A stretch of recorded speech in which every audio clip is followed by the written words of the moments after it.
Primeramente, buenas tardes a todos.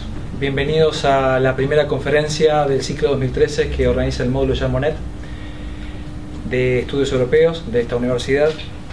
En esta oportunidad tenemos el placer de tener con nosotros al profesor Martín Fittipaldi Freire y a la profesora Daniela Guerra, que nos van a ofrecer una conferencia titulada Un sur emergente, Uruguay y la cooperación europea. Con respecto al profesor Martín Fittipaldi Freire, me gustaría contarles que es licenciado en Sociología por la Universidad Católica del Uruguay, es diplomado en Cooperación Internacional para el Desarrollo en el Instituto Universitario de Desarrollo y Cooperación de la Universidad Complutense de Madrid. Es especialista en Cooperación Descentralizada, Unión Europea, América Latina, por la Universidad Oberta de Cataluña. Ha desempeñado diferentes actividades de consultoría y asistencia técnica para la Oficina Técnica de Cooperación de la AECID, la Agencia Española de Cooperación Internacional para el Desarrollo. También ha trabajado para la UNICEF en Uruguay y para la Oficina del Relator Especial del Alto Comisionado sobre Derechos Humanos de Naciones Unidas. Ha sido investigador en Latinoamérica para el Instituto Latinoamericano de Economía Humana. Actualmente es investigador asociado al Instituto de Estudios sobre Desarrollo Regional y Local de la Universidad Católica del Uruguay y está a cargo del área de Desarrollo y Cooperación Internacional. Sobre la profesora Daniela Guerra me gustaría contarles primero que es licenciada en Relaciones Internacionales por la Universidad de la República, es candidata a la obtención del máster en Historia Económica y Social de la Facultad de Ciencias Sociales de la UDELAR, está especializada en materia de competitividad empresarial, comercio exterior e integración regional, así como en Historia Económica. Es diplomada por el módulo Jean Monnet de la Universidad Católica del Uruguay. Es profesor adjunto de la Cátedra de Economía 1 y 2, Relaciones Internacionales de la Facultad de Derecho de la UDELAR. Es profesor asistente de la Cátedra de Economía Política en las carreras de Abogacía y Notariado en la Facultad de Derecho de la UDELAR. Es docente en la Cátedra de Entorno Global de Negocios e Integración Económica de la Universidad Católica del Uruguay. Sus líneas de trabajo refieren a procesos de integración en América Latina y el Caribe, así como el Mercosur. También desarrolla actividades en lo relativo a relaciones Unión Europea-Mercosur, relaciones comerciales India-Uruguay. Asimismo, ha dictado cursos y conferencias en instituciones públicas y privadas, tanto a nivel nacional como internacional. Profesionalmente se ha desempeñado en temas vinculados a la formación y capacitación empresarial, asistencia técnica y financiamiento al sector de las micro, pequeñas y medianas empresas, en proyectos de cooperación internacional y asistencia técnica a organismos públicos, así como a organizaciones internacionales, tales como el BID, y también ha prestado asistencia técnica al Ministerio de Relaciones Exteriores, al ADI y a la Corporación Nacional para el Desarrollo. Bueno, el auditorio es suyo. Bueno, muy bien. Buenas tardes a todos. ¿Hay que prender esto? ¿Se está esto? Sí. Ahí está. Bien, buenas tardes a todos. Bueno, un gusto poder comenzar con este ciclo junto a Daniela. Muchas gracias por la invitación. A lo lejos también a Susana, que nos encuentra aquí hoy. Y nada, como la presentación, mi nombre es Martín Fittipaldi, yo soy sociólogo. Lo que me gustaría comentarles es un poquito desde dónde tenemos esta mirada que vamos a compartir con ustedes, porque desde dónde tenemos la mirada a veces o muchas veces nos sesga también. Yo soy funcionario a su vez de la Agencia Española de Cooperación Internacional, lo cual, bueno, puede tener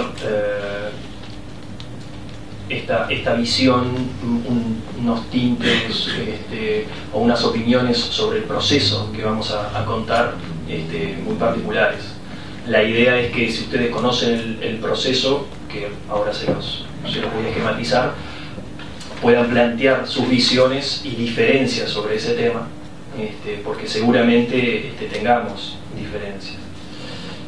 La temática que hemos venido a plantear con Daniela va a tener 4 instancias, y se las quiero comentar porque en estas ocasiones lo que no me gusta es que las cuestiones que uno trae pensadas, después quien escucha tenga que adivinar el hilo conductor, porque muchas veces uno lo piensa con un hilo conductor y a veces se ve más y otras veces se ve menos. Como el título lo pone allí, un sur emergente, Uruguay y la cooperación europea. La idea es, en una primera instancia, poder hablarles de la Unión Europea, del marco de su política de desarrollo y cómo eso repercute en su política de cooperación al desarrollo. Luego de ese marco, sí, un poco más general, dedicado a la Unión Europea, focalizarnos un poco en un actor clave de esa unión y clave para Uruguay como socio de cooperación, que es España. ¿Sí? Esa primera etapa compuesta por esos 2 componentes en una primera etapa, en una primera fase. Después, poder pasar a caracterizar cómo Uruguay se enfrenta a la cooperación internacional, teniendo en cuenta esas características que veíamos en la primera etapa, y cómo comienza a asumir nuevos retos y roles en lo que refiere a nuevas o viejas dinámicas de cooperación sur-sur y triangular. Y terminar con eso. La dinámica que vamos a hacer es, voy a comenzar yo por Unión Europea, en algunos temas, y Daniela lo complementará y luego seguimos con las otras partes, ¿sí? En principio tenemos planteado o pensado un espacio para luego de preguntas, pero yo creo que no quedamos cerrados a que sobre alguna cuestión puedan plantear alguna duda, y vamos haciendo algún pare en el camino, aunque bueno, no sería muy conveniente hacer muchos paréntesis. Bien, el contexto comunitario de cooperación. El contexto comunitario de cooperación se enmarca, o mejor dicho, tiene ciertos documentos de acuerdos que enmarcan su política de desarrollo y por tal su política de cooperación al desarrollo. Como primer tratado, el Tratado de Maastricht, tratado que, como ustedes saben, es un tratado que da origen a la Comisión Europea, es el punto de partida de esta política de cooperación comunitaria, y claramente, como dice allí, tiene un sesgo hacia los países más desfavorecidos. ¿Por qué? Porque este tratado no deja de lado la visión colonialista o postcolonialista de estos estados que están reunidos y firman este tratado. Entonces, estos países tienen una visión muy sesgada hacia ese sentido, y ya por definición América Latina queda un poquito separada o desvinculada o no tan afectada en este sentido. Este tratado tiene un elemento de competencia compartida con respecto a la Unión, en el sentido de que los temas de cooperación, y el tratado lo manifiesta así, los temas de cooperación serán una competencia compartida entre el organismo que los reúne y los Estados miembros, ¿sí? Como ustedes conocen, hay otras competencias que no lo son así, pero esta termina siendo, y hasta ahora lo es así, enmarcada en este tratado como una competencia compartida. Por tanto, siendo una competencia compartida, tiene esta característica de las 3C, de coherencia, complementariedad y coordinación con las políticas del ámbito comunitario, porque si no, obviamente habría un problema allí. Bien, luego del Tratado de Maastricht, para ir mencionando algunos tratados, ir rápido en el tiempo, la Declaración Conjunta sobre Política del Desarrollo, en donde en su artículo 5 vuelve, habla sobre el principio de subsidiariedad y vuelve a hacer entonces, a través de este principio, ¿sí?, el principio de subsidiariedad, aquel que habla de que el actor o el agente que está con más competencia y más cerca de actuar sobre el tema en cuestión, lo haga, ¿sí? Va justamente en coherencia con el eje de las 3 Cs que mencionaba antes. Los ámbitos de actuación que plantea esta declaración conjunta en el año 2000, como lo ven allí, poner foco en la pobreza, el ámbito donde el ámbito comunitario tenga competencias exclusivas, pone el foco en la integración regional, en las políticas macroeconómicas, en el transporte y comercio. Ámbitos de actuación generales en su política de desarrollo para la Unión Europea.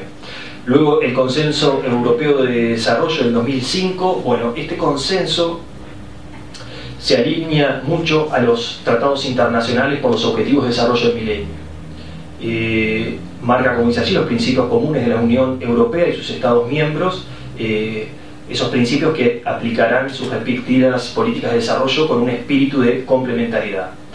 Este consenso adopta el compromiso ya adoptado anteriormente por varios estados, ese compromiso por dedicar el 0,7% del Producto Bruto Interno a la tarea de cooperación. Esto para el ámbito europeo queda plasmado en este documento recién. Y este documento reafirma algo que ya estaba en Maastricht, pero no con estas denominaciones, reafirma su convicción del ámbito europeo por los países menos adelantados. Con este consenso, en Latinoamérica, en estos años, esto es del 2005, ahí se crea una voz disonante en torno a los países de renta media, ¿no? El Banco Mundial, así como las propias Naciones Unidas, cuando adoptan los objetivos de desarrollo del milenio, y cuando dicen, bueno, este país tiene un desarrollo alto, este país tiene un desarrollo medio, este país tiene un desarrollo bajo, esa categorización entra en cuestionamiento cuando gran parte de Latinoamérica queda excluida por ella.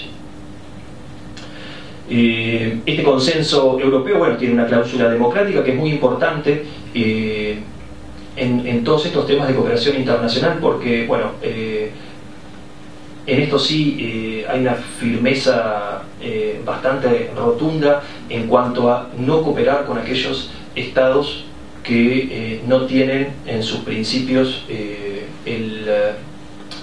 la democracia como principio en sus estados y en su operar. Bueno, las claves del partenariado que ubica el consenso europeo están allí. Podría mencionar una, que es la armonización y el alineamiento, que esto emana y va muy de la mano con la Declaración de París, declaración que muchos estados se apropian de esta declaración, que pone un fuerte énfasis en poner la atención en que la cooperación de los estados más desarrollados estén adecuadamente alineadas y generen procesos en los países socios de una buena apropiación de lo que se brinda. El Código de Conducta, que es otro de los documentos que marcan esta cooperación de la Unión Europea, tiene un fuerte énfasis en la división del trabajo, muy relacionada al valor añadido, en el sentido de que este Código de Conducta intenta dibujar un poco la cancha y decirle a los estados parte: dedíquense a lo que saben hacer y déjenle espacio en temas que otros estados sepan hacer otros temas mejor, ¿sí? Por eso él pone un foco en el valor añadido, en la focalización, es decir, que los estados no se dispersen temáticamente, sino que a través de esta división del trabajo elijan uno o dos temas. Y por último, el principio de delegación, en donde si esa focalización se diera así, pero a su vez se quisiera trabajar en otro tema, esa focalización podría ampliarse delegando un tema de trabajo a otro Estado miembro. El Tratado de Lisboa, que recientemente, como lo saben, es de los últimos tratados que se ha puesto en marcha, luego de ese periodo para hacerlo. Bueno, este Tratado de Lisboa nos presenta una Unión Europea que adquiere personalidad jurídica, como lo saben, tiene plantea ciertos cambios institucionales que algunos especialistas en el tema hablan de que profundizan esa exclusión de Latinoamérica en la política de cooperación de la Unión Europea. Si yo puse algunos allí, la creación del puesto del alto representante de la Unión para asuntos exteriores, se crea ese servicio europeo que está bajo su potestad, y un cambio institucional que varios autores remarcan mucho, que es esto último que dice allí en la diapositiva: la Dirección de América Latina pasa a ser parte de la Dirección para las Américas. ¿Sí? Son cambios institucionales que la Unión va tomando, que reafirman esta disparidad o esta dejar de lado a América Latina. En términos operativos, las cumbres de la Unión Europea y América Latina son cada 2 años las cumbres que, a partir de los tratados que tiene la Unión, como guías o como nortes, son cumbres en donde se definen las prioridades. Bien, ¿qué objetivos y qué prioridades tiene hoy la ayuda oficial de desarrollo que brinda la Unión Europea? Bueno, el objetivo primario, y dado que recién decíamos que se alinea muy enfáticamente en los objetivos de desarrollo del milenio, es la reducción y la erradicación posteriormente de la pobreza. Pero particularmente para América Latina están los temas de cohesión social, muy vinculado a una América Latina con casi todos sus países de renta media y de renta media alta, en donde una de sus características y principales problemas son las desigualdades. Entonces este tema aparece muy fuerte en estos objetivos de la Unión Europea para colaborar: la integración regional, el buen gobierno de instituciones públicas, la educación superior y el desarrollo sostenible, que ahora vamos a ver cuál es el rol que toma de mayor importancia los asuntos globales en la agenda de la Unión Europea para colaborar con América Latina. Ahí se abre como una ventana, ¿sí?, para esa colaboración. Bien, aquí simplemente en la arquitectura de estas relaciones birregionales, comentarles, existen estos 3 niveles, ¿sí? ¿Por qué es interesante comentar esto? Porque más allá, a mí me parece por lo menos curioso, más allá de lo que les mencionaba antes, de esta exclusión, tal vez mal denominada por mi parte, pero bueno, dejar un poquito de lado a Latinoamérica, no significa que la Unión Europea no tenga diferentes programas, diferentes acuerdos, diferentes niveles de trabajo, y que tenga una arquitectura que no es simple, en definitiva. No es simple, ¿por qué? Porque tiene acuerdos a nivel individual con los países, bilateralmente, tiene acuerdos o lo intenta tener con las regiones. Ahora voy a hablar un poquito más Daniela en ese sentido, tanto con la Comunidad Andina, América Central, Mercosur, y a su vez tiene programas regionales que involucran obviamente a aquellos países con los que tienen ya esos acuerdos bilaterales. Programas puse algunos programas regionales porque ustedes los deben de conocer y hasta tal vez pueden haber participado en alguno de ellos. Entonces los puse con la temática que cada uno de ellos aborda, ¿sí? El ALBA puede ser uno que hayan participado, el ALFA, el Erasmus, son programas regionales de la Unión Europea. Bien, la evolución de los aportes de la ayuda oficial al desarrollo, yo creo que en diapositivas anteriores en ningún momento manejé disculpas, el nombre completo, AOD, Ayuda Oficial al Desarrollo. Tiene una evolución positiva, de 2.500 millones en el año 2000 a 6.000 millones en el 2008, para América Latina, desde Unión Europea hasta América Latina.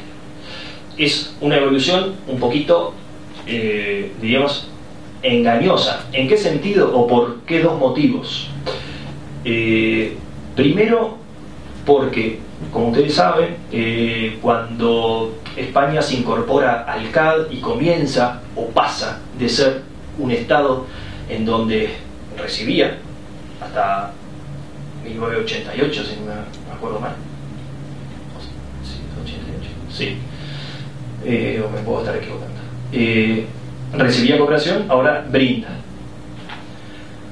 Cuando España empieza con unos volúmenes importantes a brindar ayuda oficial al desarrollo en su conjunto, por los mismos legados que en su momento Maastricht tenía con los estados partes que en aquel momento estaban en ese tratado, cuando España comienza como Unión Europea a brindar cooperación, tiene un claro sesgo hacia América Latina. Entonces, casi todo ese volumen de cooperación,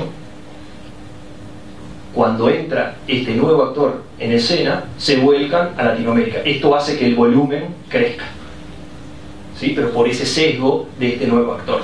Y además, este número en aumento que parece tan grande, tiene en términos relativos una salida y una reducción grande de Estados Unidos, Canadá y Japón en Latinoamérica.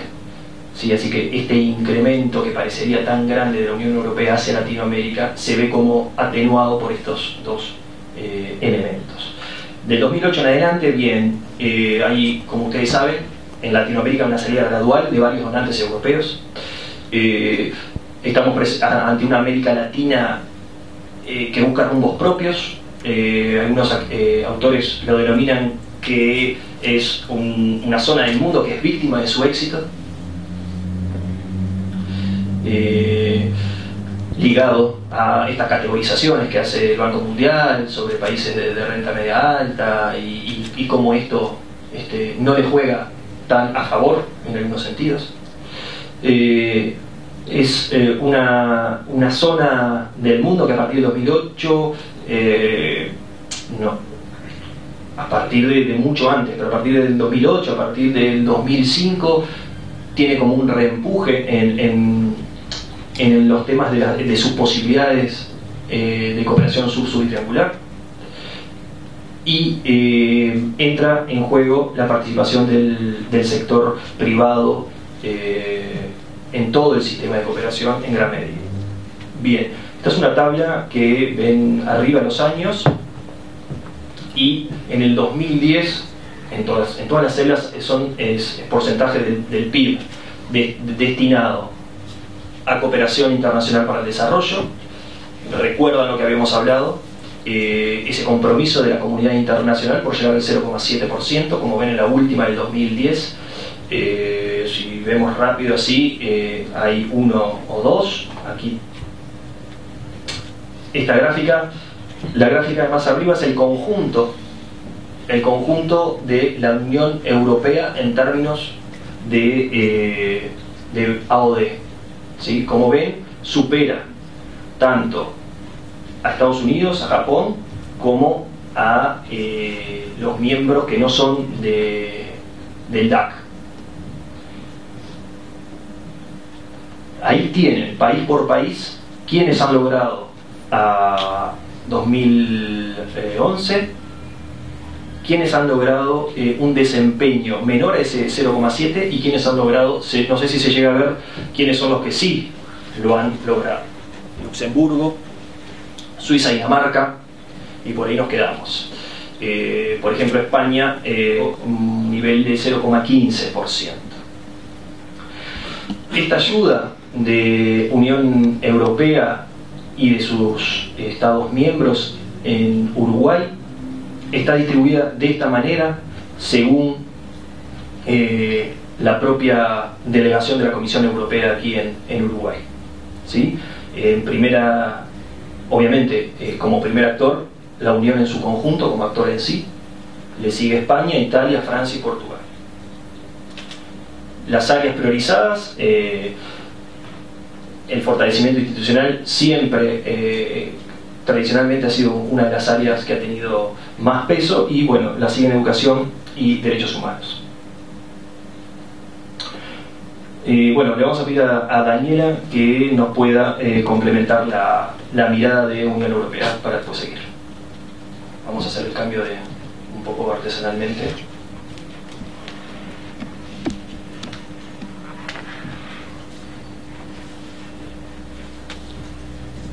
Bueno, buenas tardes. Un agradecimiento al módulo Jean Monnet y a la universidad por esta oportunidad de compartir esta tarde con ustedes. Veo muchas caras conocidas y eso es muy bueno para continuar trabajando y profundizando en estos temas que, como ustedes saben, justamente el proyecto Jean Monnet es buscar este espacio y jerarquizar este espacio de reflexión en torno a la Unión Europea. Y con Martín realmente estamos muy contentos de poder compartir con ustedes esta mirada del tema de cooperación, combinando, y rescato lo que él decía al inicio, miradas y disciplinas diferentes, ¿verdad? Desde la sociología o de las relaciones internacionales, que es justamente mi área de estudio. Y la presentación a continuación lo que les va a mostrar es en particular detenernos en cuanto a las características y los mecanismos que tiene o que está llevando adelante la Unión Europea particularmente. Este tema nos pareció interesante destacarlo porque ustedes saben que Jean Monnet justamente es uno de los padres fundadores de esa actual Unión Europea, y que la Unión Europea desde sus inicios, desde sus más tiernos inicios, proponía justamente trabajar esta línea de ayuda al desarrollo. Entonces es bien importante porque no es, digamos, es algo que entiendo característico justamente de este proceso, buscar justamente apoyar o buscar trabajar hacia afuera de las fronteras del proceso, ¿no? Entonces, ¿qué entendemos por ayuda al desarrollo para aquellos que digamos, refrescarnos la memoria? Son esas transferencias de recursos de países donantes a países en vías de desarrollo, territorios o agencias multilaterales. Hay dos condiciones para ello. Uno es que debe ser concedido por el sector público particularmente, y la otra es que, como les decía Martín, promociona el desarrollo económico o busca promocionar el desarrollo económico. Ahora, desarrollo en términos en un sentido más amplio, como les decía Martín, en cuanto a tener esa mirada también institucional, social, de los problemas que están dentro del marco del desarrollo y como nosotros lo entendemos. Lo otro importante a destacar es que la ayuda al desarrollo, la ayuda con fines militares está completamente excluido de lo que se entiende por ayuda al desarrollo, y creo que es importante destacarlo dado el marco y digamos, la coyuntura internacional actual que en clase hemos repasado en las últimas semanas, que nos enfrentan casi a un conflicto internacional relevante, y que me parecía importante entonces destacar esto que de la ayuda al desarrollo y de la ayuda oficial al desarrollo no podemos incluir obviamente las cuestiones militares. La ayuda al desarrollo de la Unión Europea, sí, elaboramos esta breve cronología y les voy a hacer una nota al pie, complementando estas presentaciones. Ustedes van a tener a disposición una bibliografía comentada que les pueda servir para continuar profundizando en estos temas, dado que es vasta. Y bueno, como les decía, esta cronología lo que les va a mostrar es el complemento de esa evolución que les mostraba, que les comentaba anteriormente Martín, de lo que hace a la ayuda de la Unión Europea dentro de la propia Unión Europea y hacia afuera de la Unión Europea. Y ustedes van a ver así muy marcado lo que es el fin de la Guerra Fría y la transición de esos años, en la medida en que también la Unión Europea se ha ido ampliando en cuanto a número de integrantes, ¿verdad? Brevemente, por allí en 1957, a partir de la conformación de esa Comunidad Económica Europea, ya en el Tratado de Roma se constituye ese Fondo Europeo de Desarrollo y, como les decía hace un momento, la Unión Europea desde ese momento, esa Comunidad Económica Europea prevé la conformación de este fondo de ayuda al desarrollo. Otro elemento importante es que queda dentro de la órbita de la Comisión Europea y que se va a estar financiando con los aportes de los miembros, de cada uno de los miembros de la comunidad.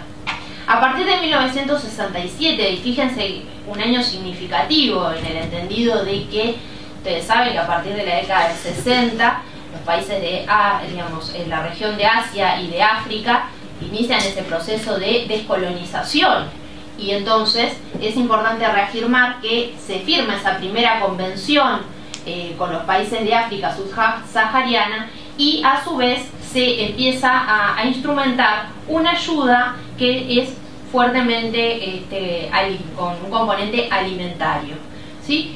Otro elemento interesante es que esa ayuda en materia alimentaria es a partir del excedente de la política agrícola común de la Unión Europea, que ya en ese momento estaba instrumentándose. Ahora tiene la diferencia es que es parte del presupuesto de la Comunidad Económica Europea, a diferencia del fondo que, como les decía hace un momento, es con la contribución de cada uno de los miembros. Los países beneficiarios: África, Asia y, en menor medida, América Latina. A partir de la década de los 80, ya les adelantaba Martín, hay un alcance global, hay un giro a partir de los instrumentos jurídicos que Martín adelantaba, la firma de esos acuerdos y esos tratados, y que permite así desarrollar nuevos instrumentos para la cooperación, para la ayuda al desarrollo. Y allí se destacan el sistema de estabilidad de ingresos por las exportaciones y el sistema de apoyo al sector minero, acuerdos de tipo sectorial que terminaron de implementarse en el 2000 específicamente. Ahora, ¿qué pasa a partir de la década de los 90? Cae la Guerra Fría y a partir de los 90 nos encontramos con los países, los ex países de la URSS, de la ex repúblicas socialistas soviéticas, que muchos de ellos quieren y finalmente ingresan a la Unión Europea. Por eso ustedes allí tienen las siglas de dos acuerdos, o de dos tipos de programas, mejor dicho, que uno es con Polonia y Hungría, que justamente tiene como fin último la reconstrucción económica, y el programa de asistencia a los antiguos países miembros de la Unión Soviética, ¿no? Y allí en materias un poco más amplias que en esta línea del desarrollo que les veníamos presentando. Tanto el Tratado de Maastricht inmediatamente después, como finalmente el Tratado de Ámsterdam, amplía, ¿sí?, las posibilidades de generar instrumentos y programas que finalmente la Unión Europea ha ido implementando en en los últimos años, con un marco jurídico del cual es interesante destacar que lo que hace es poner en el centro de la mesa la democracia como una de las condiciones más importantes, pero a su vez también habilitar a la participación en los programas de organismos no gubernamentales, ¿verdad? Y el compromiso de también que participe el desarrollo local u organismos locales en justamente los programas de cooperación. ¿Levantaste la mano por una consulta? Ah, perdón. Bien, a partir del 2000, ese acuerdo de Cotonú, si no lo leo mal, es la continuación de los programas anteriores vinculados a los países de África y alguno de África. Y justamente, como les adelantaba Martín, en el marco de los objetivos del milenio, el alcance y del trabajo de la ayuda al desarrollo de la Unión Europea también se amplía, ¿sí? Porque ustedes recordarán que los objetivos del milenio, con más de 190 países hoy que forman parte de ese acuerdo, ¿no? De esa conferencia, a partir de aquella conferencia de Monterrey en el año 2000, especifica que uno justamente de los objetivos centrales es el fortalecimiento de la cooperación, ¿no? Y que la Unión Europea, que es uno de los principales cooperantes y que digamos, todos los países tienen un fuerte asidero en el marco de las Naciones Unidas, donde se firman estos acuerdos y se asumen estos compromisos, es bien importante, ¿no? En el 2007 se crean otros instrumentos, que es el Instrumento Europeo de Cooperación con los Países Vecinos y el Instrumento de Asistencia al Preacceso, que son también instrumentos pensados en el marco de una Unión Europea que progresivamente han ingresado nuevos países, ¿no? Hoy en clase recordábamos el más reciente ingreso de Croacia y las dificultades que implica para los países con diferentes características, instituciones, con debilidades institucionales al día de hoy, para incorporarse al proceso de la Unión Europea, aún en una Unión Europea como la actual, que está, ¿verdad?, en una crisis importante, entiendo desde varios puntos de vista, ¿no? Algunos datos significativos. La Unión Europea hoy, a través de sus distintos programas, está financiando casi a 140 países. El 10% de ayuda oficial al desarrollo mundial anual en medio está en manos justamente de la Unión Europea y compromete el 9% de su presupuesto total. Ustedes comprenderán que en el marco de la crisis económica actual, yo lo entiendo un poco más amplia, quizás podamos debatir un poquito con Martín al final, pero al menos desde ese punto de vista es muy sensible, ¿verdad?, para los propios europeos y para los propios países, ¿no? Aún así, esos objetivos que son ambiciosos, lo de reducir la pobreza, desarrollo durable, económico y social, y mejorar la integración de los países a la economía mundial. Y me detengo un poco en ese último objetivo que enmarca esta ayuda, porque la Unión Europea prevé, dentro de los mecanismos que instrumenta, el desarrollo de programas sectoriales. Que, cuando ustedes ven las cifras que les mostraba Martín, tienen que ver con esta infraestructura social, que tienen que ver con el apoyo a la producción, que tiene que ver con ayuda humanitaria y también con temas horizontales, los que se llaman temas horizontales. Y ahí está, por ejemplo, el tema de género, por ahí también está el tema de los medio ambiente, que no es menor, también lo hago notar porque incluso la ESID tiene varios programas en esa materia y que es sensible, repito, a la Unión Europea en la medida que son temas que, digamos, de problemática a distintos niveles, ¿no? Y el otro elemento que me parece importante, sobre todo para los estudiantes de negocios, hacerles esta nota, es la ayuda al comercio. Ustedes saben que a partir de del 2005, en el marco de las negociaciones de la OMC, en particular a partir de la reunión de Tokio, se comprometieron 2.000 millones de euros anuales de ayuda directa al comercio. Y ustedes me dirán, ¿por qué hacemos esta nota? Si ustedes repasan las noticias de hace unas semanas, Brasil estuvo liderando, ¿verdad?, una iniciativa que es impulsar este acuerdo entre el Mercosur y la Unión Europea, que desde 1995 venimos digamos, negociando, ¿no? Brasil es uno de los países que se veía beneficiado de este tipo de programas de ayuda al comercio desde ya hace bastante tiempo, y es un acuerdo que próximamente estaría, de acuerdo de preferencias comerciales, que estaría finalizando.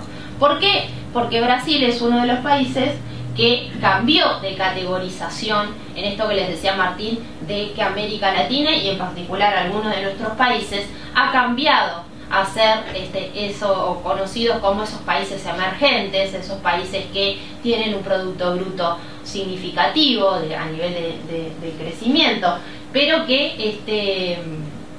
y que entonces le ha hecho que algunos de estos instrumentos lo hayan recategorizado como nivel país y que tenga que repensar su estrategia de relacionamiento comercial, al menos con la Unión Europea, con consecuencias para nosotros. Lo otro interesante de este marco es que también a partir del 2000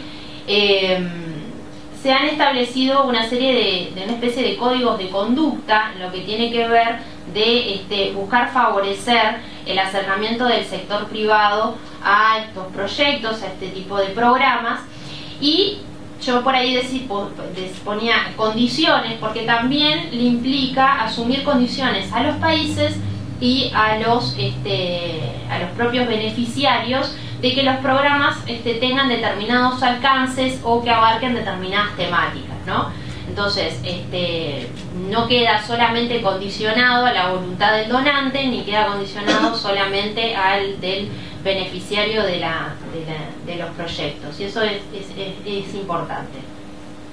El fondo, bueno, este cuadro les muestra esa distribución presupuestal, y ustedes también en la misma línea de los gráficos anteriores, que América Latina tiene un lugar menor respecto de otros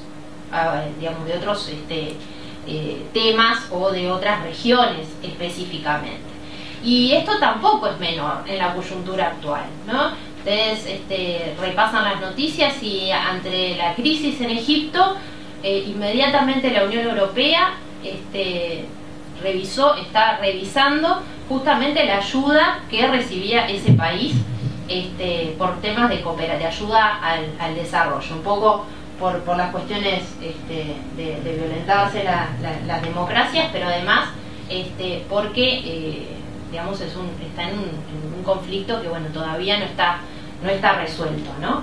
Entonces Asia Central y Oriente Medio, fíjense, se lleva un porcentaje importante de esta ayuda al desarrollo, y como le decía Martín, ya a diferencia de América Latina, que un poco por la coyuntura beneficiosa que hemos tenido en los últimos años, pero que históricamente ha sido menor respecto a otras regiones del planeta, ¿no?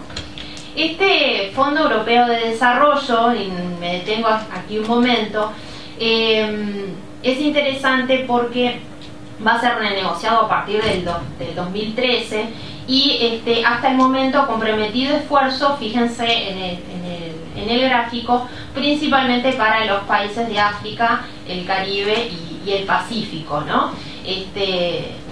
Concentra fuertemente su ayuda al desarrollo en estas regiones, y también es interesante cómo se gestiona este fondo, que es a través de proyectos que tienen programas, como dice allí, indicativos a nivel nacional y programas regionales, y que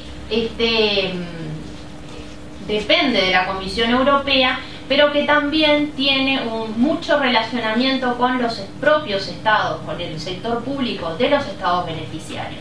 Y esto, como les decía, es importante porque muchos de los programas están condicionados a que se enlacen con las estrategias nacionales de desarrollo de esos países. El Banco Europeo de Inversiones también participa en el marco de este instrumento, de este fondo, en dos sentidos.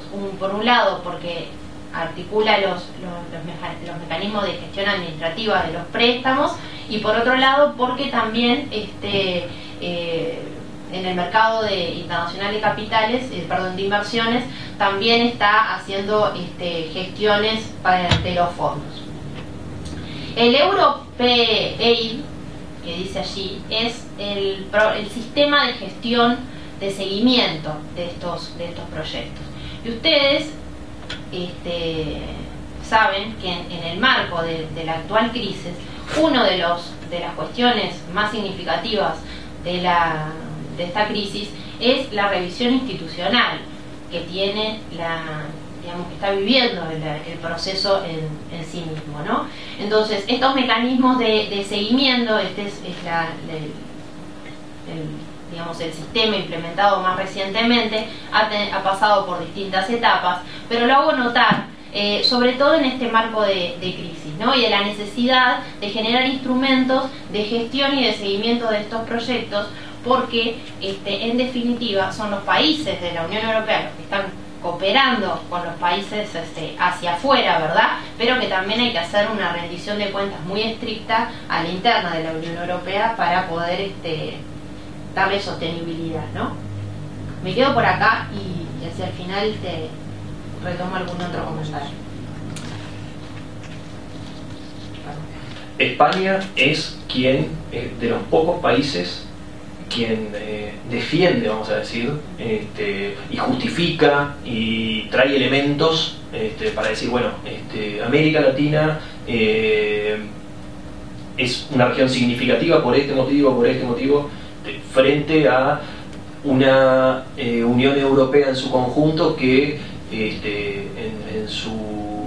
en uno de sus últimos comunicados al Parlamento hablaba de salir de 12 países de América Latina. No, y que si bien complementando este crecimiento económico que en muchos de nuestros países ha sido sostenido en los últimos 20 años, ¿verdad? América Latina sigue siendo la región más desigual del planeta. Entonces, o sea, para mirar también las dos caras de la moneda en lo que hace a la necesidad de tener estos apoyos, ¿no? De alguna manera. Bien, esta primera parte yo creo que en virtud de lo que es este ciclo era tal vez la medular, pero ahora queríamos acercarles entonces un actor como es España en este contexto y poder ver qué tiene enfrente este contexto, es decir, las dinámicas emergentes, léase países emergentes, léase asociaciones de esos países emergentes, no sé, en términos generales. Este contexto europeo tiene enfrente una dinámica internacional que involucra nuevos elementos. Por eso, con intención y que Uruguay, está inserto en esa dinámica emergente. Entonces, con la intención de poder, por ahora, llegar a eso, la caracterización del sistema español, les dejo los hitos de su historia que configuran el camino hacia, tener un ministerio que a partir del 2004, una reforma institucional que implica un ministerio anteriormente denominado Ministerio de Asuntos Exteriores, pasa a llamar Ministerio de Asuntos Exteriores y Cooperación. Bueno, la historia que no me voy a detener en ella. El marco normativo, su ley de cooperación, sus numerosas normativas al respecto, un complejo y rico sistema de actores de cooperación. Este es, a diferencia de otros Estados miembros, este es un país que tiene y pone a su disposición una cantidad de actores. Daniela lo mencionó a la pasada, el tema local y de desarrollo local. Un sistema de actores muy ricos que involucra públicos y privados, involucra niveles de administración diferentes. No es solo, por ejemplo, no es solo el Estado el que hace o que tiene una política de cooperación.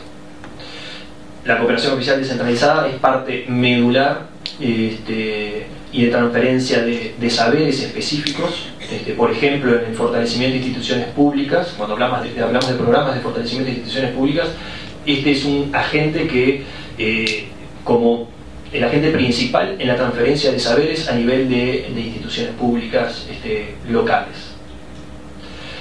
Los instrumentos que tiene España básicamente se dividen entre los instrumentos bilaterales y multilaterales, es decir, los que lleva directamente a trabajar con los países y los que canaliza a través de organismos internacionales. El bilateral se divide entre esa ayuda oficial al desarrollo que es reembolsable, con plazo, con términos muy, diríamos, beneficiosos en algún sentido, y aquella que es no reembolsable. La evolución de la ayuda oficial española, ahí tienen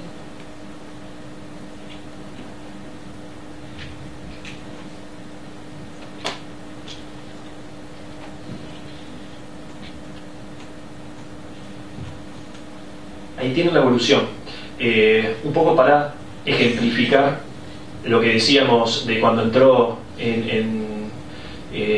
ejemplificar, justificar o mirar de dónde sale ese incremento hacia Latinoamérica. Esta tabla no es para leer los datos, pero es simplemente para dar cuenta que la vía multilateral, en ese gran crecimiento exponencial de España en este terreno, es una vía muy utilizada para poder llegar a ese 0,7% nunca alcanzado. Lo que antes les decía, la participación que tiene la AGE, la Administración General del Estado, las comunidades autónomas, las entidades locales y las universidades, más allá de lo que los porcentajes no son un 9,43 no pelea contra un 87 de ninguna manera, pero en otros países este porcentaje no se ve, ¿sí? Por más de que les parezca muy bajo en términos de números fríos, no se ve. Y esta tablita justifica o explica un poquito más lo que les veníamos diciendo de la direccionalidad hacia Latinoamérica, países de renta media. ¿Sí? Ahí ven que más allá de tener una direccionalidad de un 45,34% a los países de renta media baja, mantiene en los países de renta media alta un porcentaje bastante significativo. Esto, si no fuera España, esta misma tabla en otro país no la verían con esta distribución. Y los porcentajes en términos de continentes también denotan lo que veníamos comentando. Bien, el contexto internacional, los países emergentes, estas dinámicas no tradicionales o dinámicas en las que participan estos países emergentes.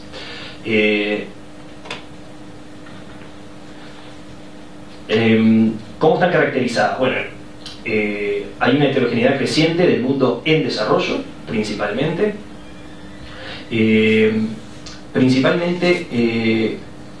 Divergencias internacionales que marcan, por un lado, a llevar a los países ricos más ricos, a los pobres más pobres, y a su vez marca una divergencia que es una clase media planetaria que se amplía, esos países de renta media, una clase media que se amplía, cuestión que lleva a que esta divergencia internacional en términos de países pobres y ricos se reproduzca en esta gran clase media.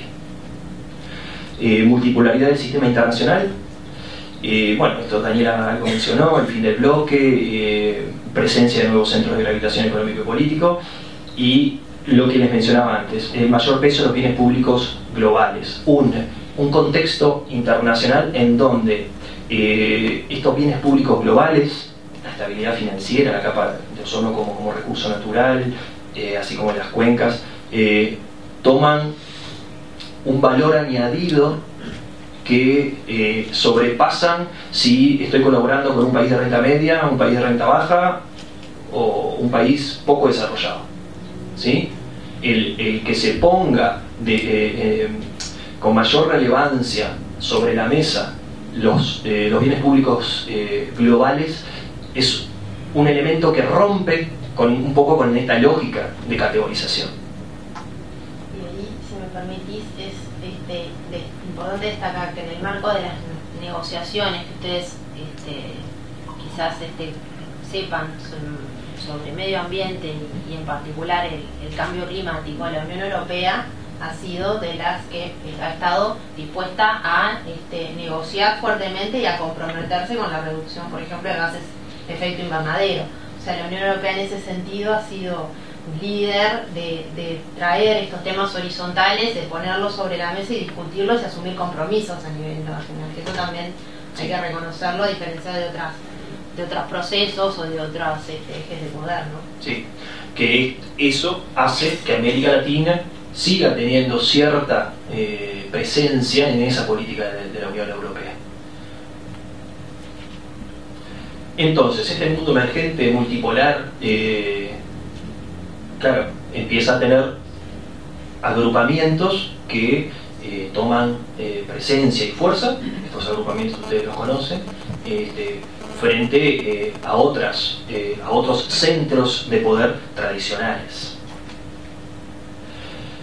Entonces, las dinámicas que recién mencionábamos de marcos de desarrollo y las políticas de desarrollo, de cooperación al desarrollo, que estos marcos de desarrollo de la Unión Europea y otros donantes tradicionales tienen, cómo se comienzan a enfrentar a dinámicas que este contexto cambiante y emergente toman.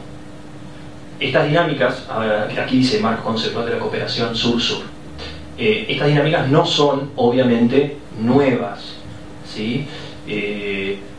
Pero más allá de que no son nuevas, a partir del año 2000 toman cierta relevancia. Marco una definición, traje entre tantas. La cooperación sur-sur es la interacción entre dos o más países en desarrollo que intentan lograr sus objetivos de desarrollo individuales y colectivos mediante intercambios de conocimiento, aptitudes, recursos y conocimientos técnicos. Un poco redundante, pero es esa. ¿Sí? Entonces, es ese intercambio entre dos países en desarrollo y su eje, su médula es ese intercambio técnico.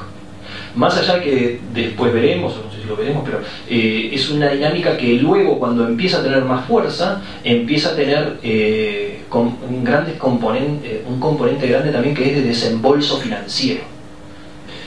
Algunas características de esta cooperación sur-sur, bien, se reconoce una alta contribución al cumplimiento de los ODM, más allá de que estas lógicas de cooperación sur-sur, de dinámicas emergentes, no han sido tradicionalmente contempladas en la agenda de desarrollo global pautada por los países desarrollados. Pero la dinámica y la realidad termina dando cuenta de que esta colaboración entre países en desarrollo ha contribuido más como de prestado que todas las convenciones y arreglos y acuerdos internacionales que estaban enfocados propiamente para lograr esos objetivos de desarrollo del milenio. La región incrementa sus acciones de cooperación sur-sur apoyando políticas exteriores de los países más afirmativas. La cooperación sur-sur en estos países emergentes toma una relevancia muy importante en relación a la política exterior de estos estados. Veníamos comentando la Unión Europea. Con la Unión Europea siempre estuvo y está el dilema si la política exterior está subsumida a la política de cooperación al desarrollo o viceversa. En este caso, que marca y se planta como una característica de esta cooperación sur-sur, que del vamos está vista como una clara herramienta de la política exterior de los estados, y no hay mucha vuelta en eso. Se planta así desde el comienzo y seguimos para adelante así. Esa es una de sus características. Otro, incentiva la demanda de sectores, bueno, algunos sectores que incentivan la demanda, y nada, los países desarrollados se interesan en estos procesos y empiezan a plantear esquemas de triangulación. Es decir, justamente una de las características de esta cooperación sur-sur es la atractividad que genera estas dinámicas en los donantes tradicionales. Bien, y otras, se dice de que son asociaciones de desarrollo más horizontales, que están basadas en la reciprocidad, que no están condicionadas, que tienen temas de cercanía cultural que favorece el relacionamiento, y muchas otras. La definición y las características de la cooperación triangular, que es ese planteo entonces que realizan los donantes tradicionales frente a esta dinámica emergente. ¿Qué es? La OCDE la define como la cooperación entre un donante tradicional, un donante emergente y un país beneficiario, con aportes específicos de las tres partes, que conlleva un valor agregado mesurable para los países beneficiarios. Esta cooperación triangular puede tomar varios formatos que están aquí, que básicamente en lo que difieren es en los tiempos en que entra un actor. ¿Sí? A ver, para ser bien cortito, el primer ejemplo es: el país receptor entra luego de que estos otros dos actores ya tenían el acuerdo. Luego que tienen el acuerdo, dicen, bueno, vamos a colaborar con un tercero, luego entra este tercero. Bueno, entonces estos cuatro ejemplos en lo que difieren son en los tiempos. El último, los tres actores están en el mismo tiempo, en un mismo momento, acuerdan ese trabajo triangular desde el inicio, y es desarrollado en todo su recorrido. Uruguay en este sistema de cooperación, entonces. Uruguay, más allá de sus dimensiones en términos relativos no muy grandes, es parte de esta dinámica emergente. ¿Cómo? Porque es parte. Uruguay está visto desde estas dos perspectivas, desde la perspectiva esta que está puesta aquí, está involucrado, si lo miramos desde al continente al que pertenece, está involucrado en un grupo de países que históricamente recibió menor ayuda en términos comparados, si lo miramos desde su posición geográfica. Si lo miramos desde su posición de categorización, que hablábamos hoy, también está dentro de los países que históricamente, y sin irnos mucho en la década del 2000, está en esos países que también, por ser países de renta media alta, a su vez también reciben menos.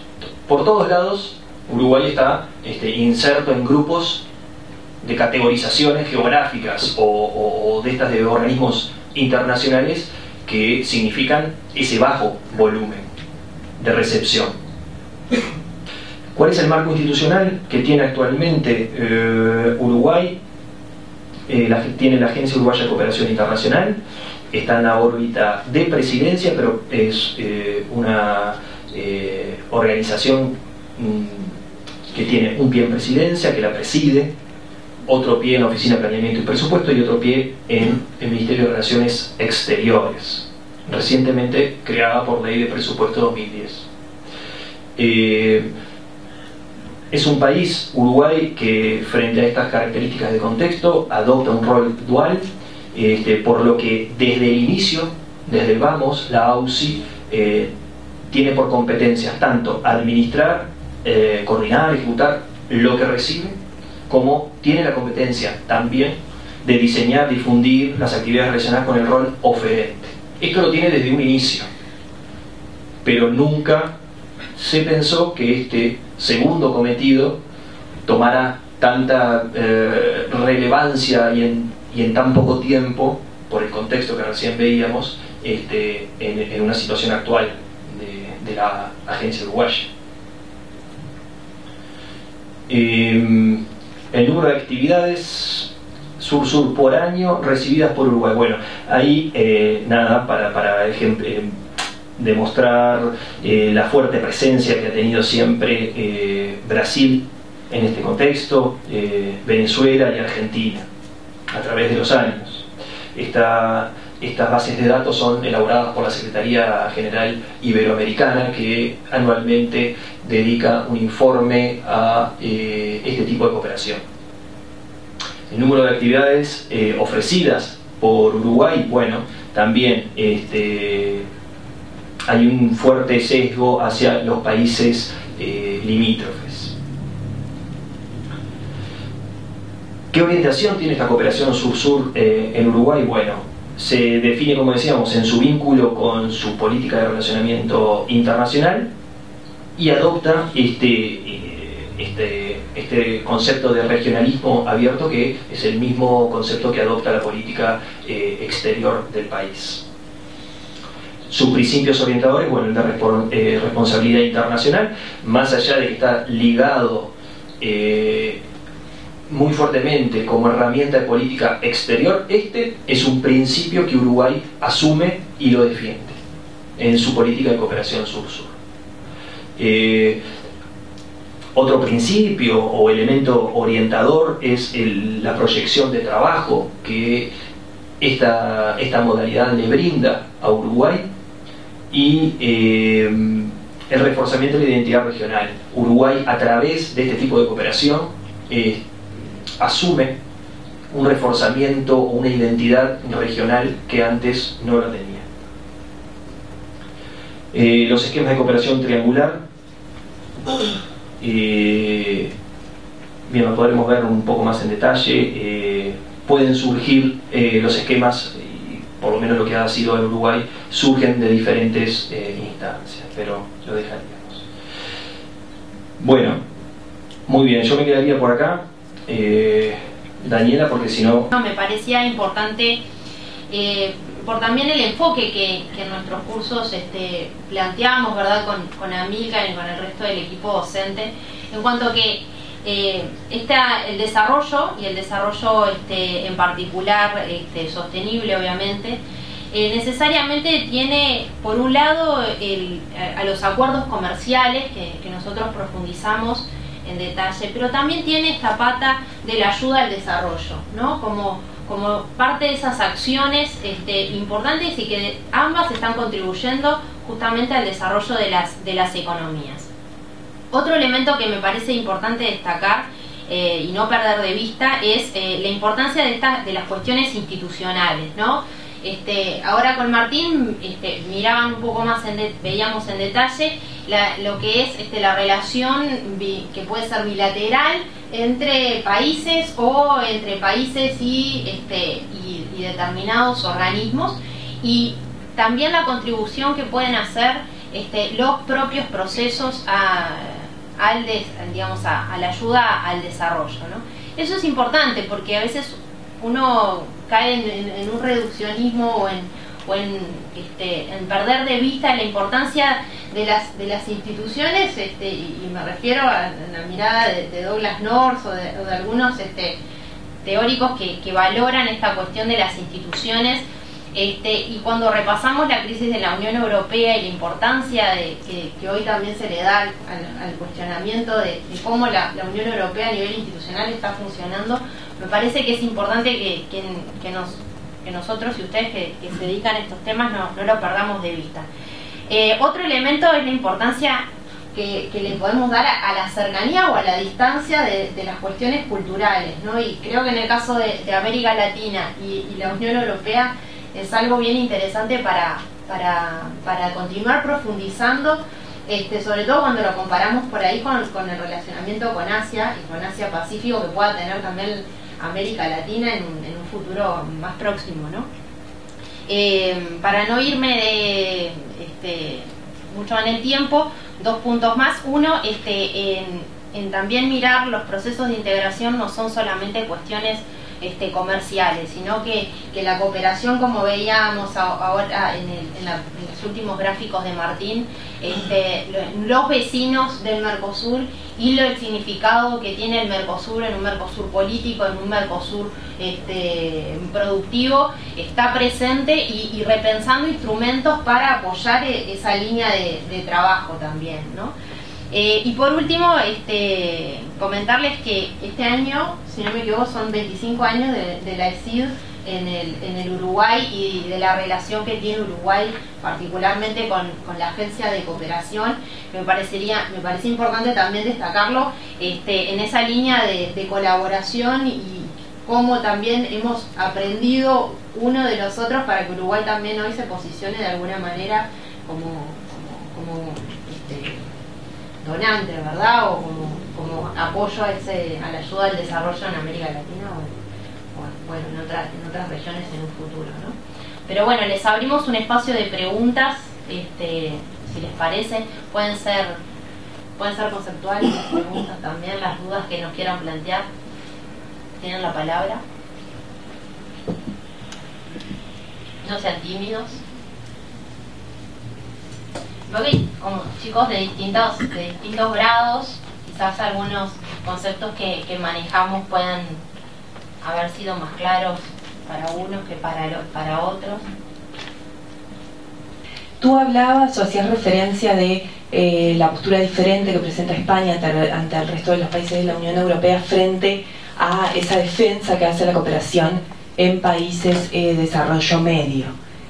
¿Cuáles serían esos argumentos más allá de las raíces y los argumentos que presenta España ante el resto de la Unión? Gracias.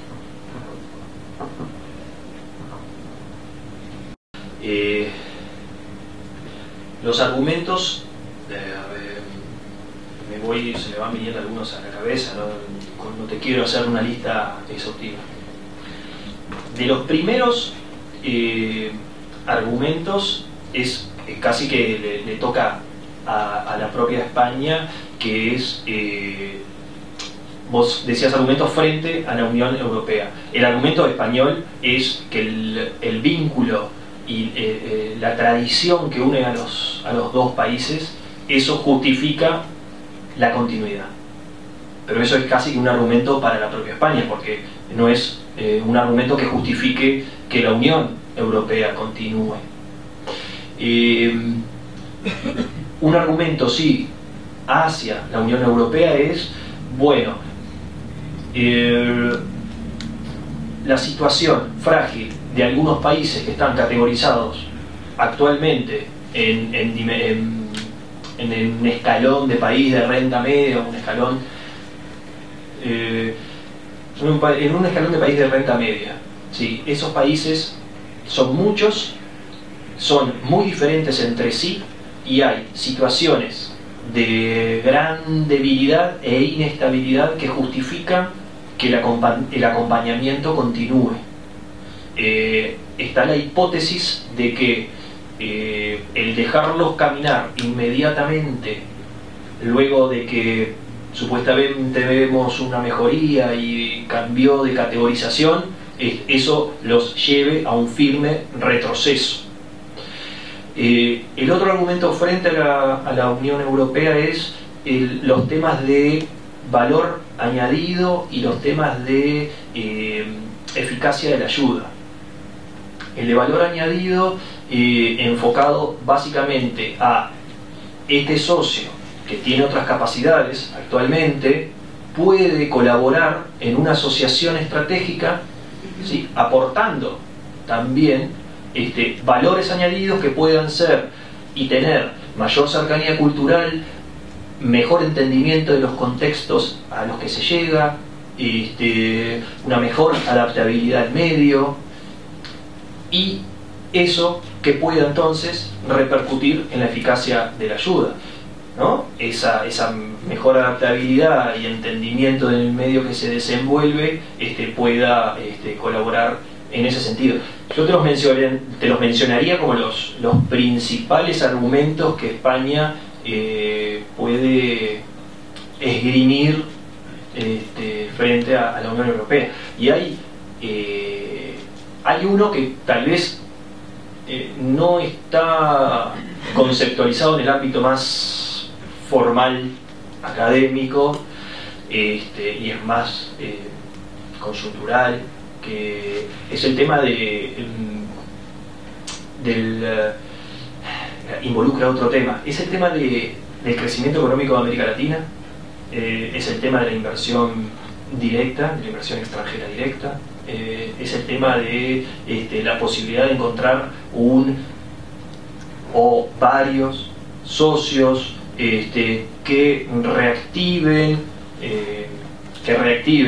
una situación compleja para quien antes estaba en mejor posición en base a una situación buena de quien antes estaba en peor situación. Entonces, ahí entramos en la cuerda, en ese hilo, ese límite frágil que vincula lo que veíamos recién entre política y acción exterior del Estado y política al desarrollo. Entonces, ahí empezamos a hablar de temas un poquito delicados, porque si fundamentás continuar tu política de cooperación con un socio que ya está mejor, pero lo fundamentás porque te puede traer un beneficio a ti, entonces en definitiva ya se empiezan a dar vueltas los papeles, y entonces va mucho en la línea de la coherencia de estos últimos tratados que se han firmado, el mismo de Lisboa, que va hacia el tema de la coherencia de la política exterior. Y cuando reafirma el tema de la coherencia de la política exterior de la Unión Europea, está diciendo justamente eso. Está diciendo, no borremos con la mano no borremos con el codo lo que escribimos con la mano. La política de comercio exterior, todos los aspectos comerciales básicamente que vayan en un sentido más o menos complementario y armonizado con también los otros compromisos a nivel internacional que tienen esos estados, políticas agrícolas y demás. Más o menos se me pueden estar escapando muchísimos, pero lo que sí te puedo decir es que es así. O sea, no es un cuento de que España, y no porque hace 10 años que estoy trabajando en cooperación española, no es un cuento, lo he tomado desde el ámbito académico, con colegas de la Complutense, he participado en foros en donde no porque uno esté ni porque haya presencia de latinoamericanos justifique que salten y digan estas cosas, sino porque lo viven así, yo creo. Lo viven así y lo expresan.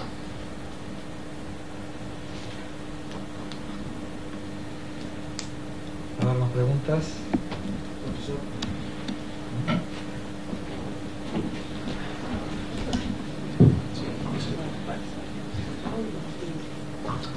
Buenas tardes. Mi pregunta iba por el lado de cómo se han manifestado los países de Latinoamérica, o por qué no más específicamente Uruguay, ante la ayuda oficial de desarrollo de la Unión Europea, al verse aislados de tal vez las otras partes que también reciben la ayuda de la Unión Europea. Si se manifestó de alguna forma. Sí, o cómo lo ha hecho, o si lo ha hecho. No sé si se entiende la pregunta. Sí.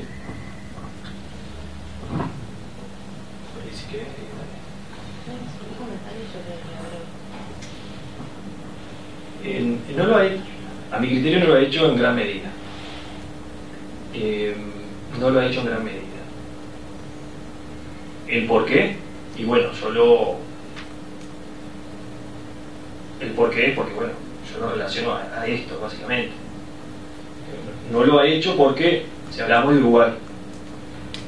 Uruguay, no lo ha hecho porque, bueno, porque en definitiva lo que Uruguay ha necesitado en varias décadas de este tiempo,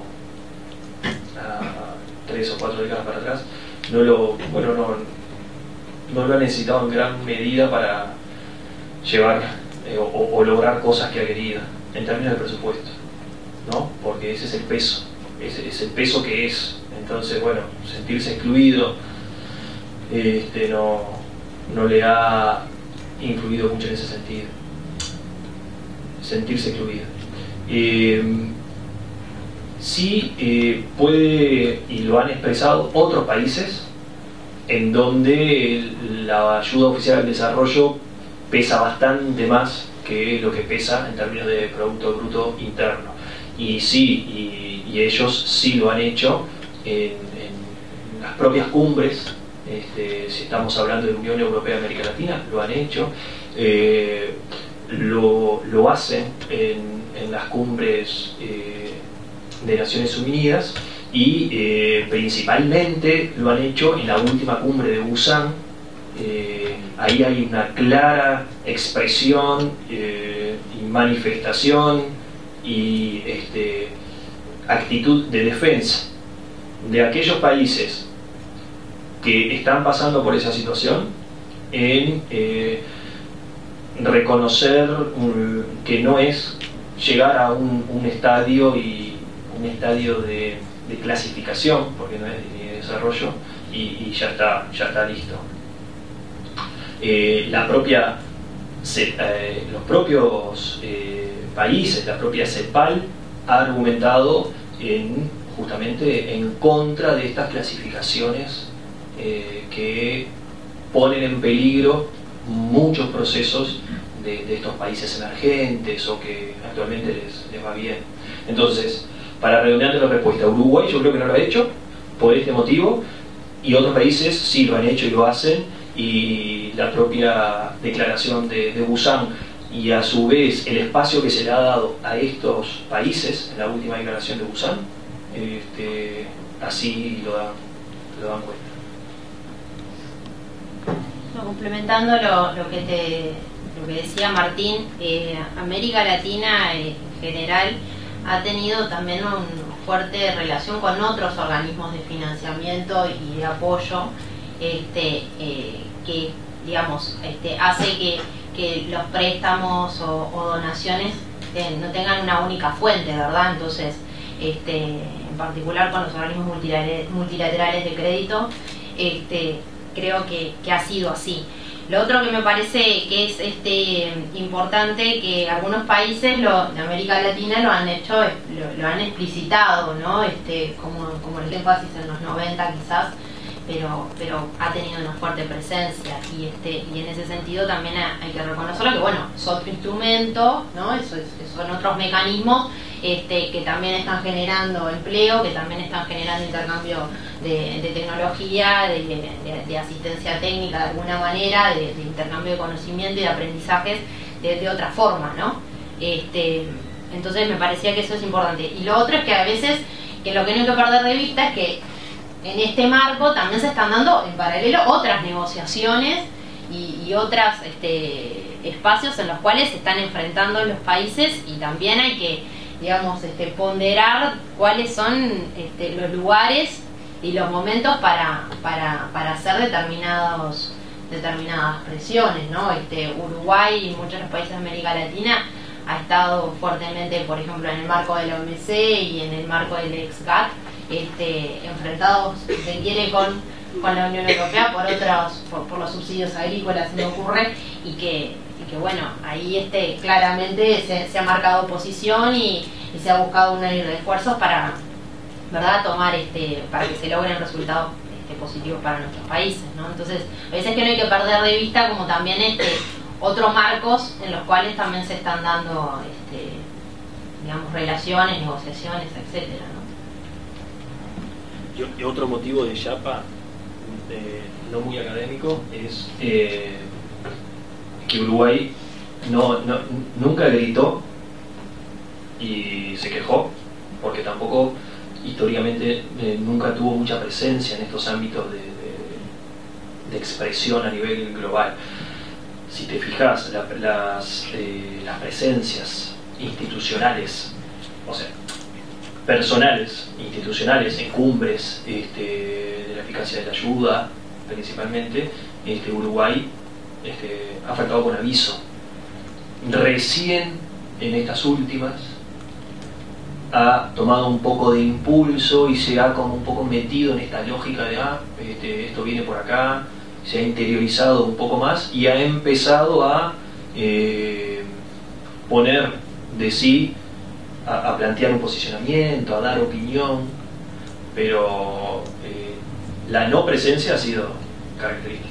Y tiene que ver con ese marco institucional nuevo que les decía Martín, combinando, digamos, a nivel país, ¿verdad? A través de la UCI y de esa coordinación de la OPP, del Ministerio de Relaciones Exteriores y obviamente de la agencia y de su equipo, que implica una especialización, que implica, ¿verdad?, un seguimiento de los temas a otro nivel, y que eso también a Uruguay, me parece, como país, para poder participar en otras instancias es muy valioso, ¿no?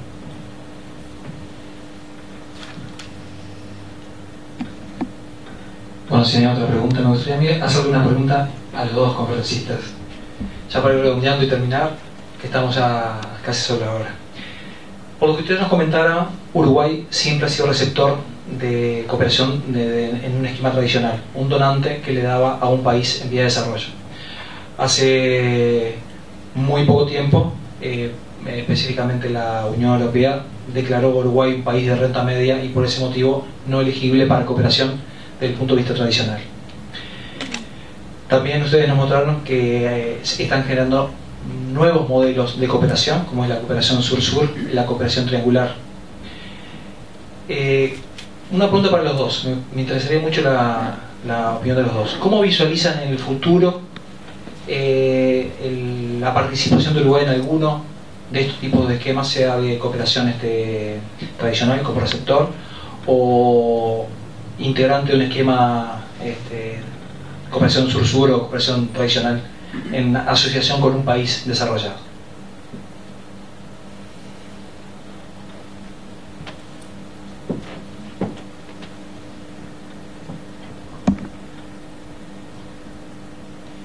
En dos sentidos, Amílcar. Lo avisoro. En el sentido de las dimensiones chicas del país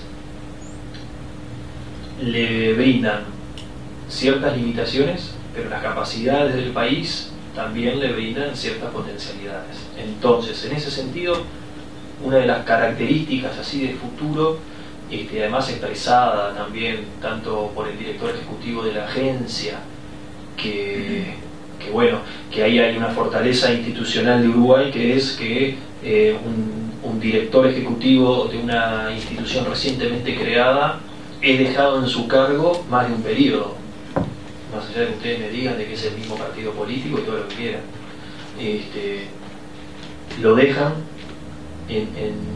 lo dejan seguir actuando, lo dejan seguir acumulando y lo dejan continuar un proyecto institucional que para sus inicios y para su desarrollo ese factor era muy importante.